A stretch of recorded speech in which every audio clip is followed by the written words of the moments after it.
ចាំងលើទឹកដីខ្មែរពន្លឺចាំងឆ្លុះលើវាស្រែឮសំឡេងកុមារដើរសាយតាមផ្លូវជាសុភមង្គលដែលពួកយើងប្រាថ្នាដើមថ្នោតឈរខ្ពស់លួយទៅលើវេហាដោយប្រពរងថ្ងៃកន្លងទួបជួធ្លាប់បកកាត់ទឹកដីកំសត់នៅតែរឹងមាំយើងធ្លាប់ឆ្លងកាត់ពេលវេលាដែលបេះដូងឈឺចាប់ជាច្រើនតែថ្ងៃនេះសូមចាប់ដៃគ្នាដើរទៅមុខត្រមេកែមួយ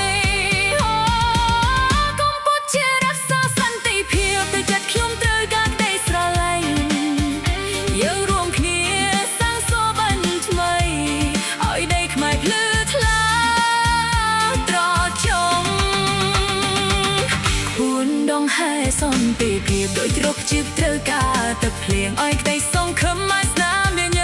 ำกรุบตีสตี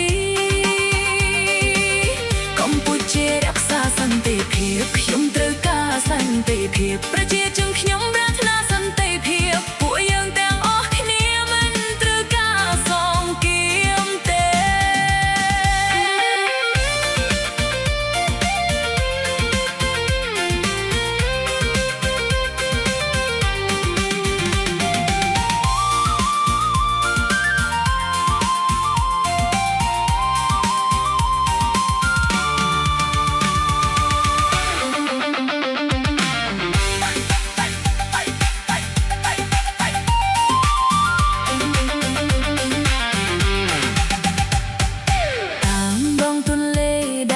ទឹកហូរមិនឈុតសូបិនយើងហូរទៅជាមួយក្មេងតូចតូចបើកសៀវភៅថ្មីដោយក្តីសែងសង្ឃឹមសូមសាលារៀនលាន់លឺឡើងវិញចំនួនសំឡេងដែលទឹកព្រួយនេះជាអ្វីដែលយើងចង់រក្សាទុកសូមកុំឲ្យភាពខ្វែងគំនិតបំបែកចិត្តដែលធ្វើគ្រោះគ្នាព្រោះខ្មែរគឺឈានតែមួយគឺថៃរក្សាដីនេះជាមួយគ្នាកម្ពុជាត្រូវការសន្តិភាពទៅចិត្តខ្ញុំត្រូវការក្តីស្រឡាញ់រួមគ្នាសាងសបិនថ្មីឲ្យដីខ្មែរភឿថ្លា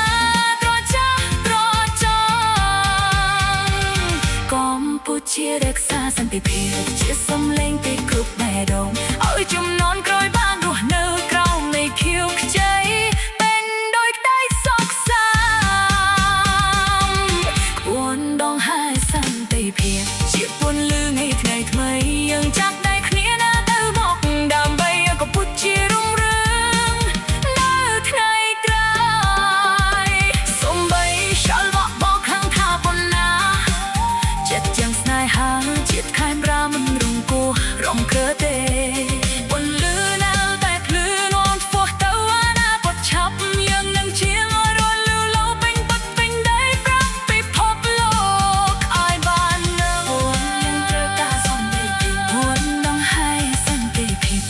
ចិត្តត្រូវការទឹកភ្លៀងឲ្យក្តីសង្ឃឹមឲ្យស្នាមញញឹម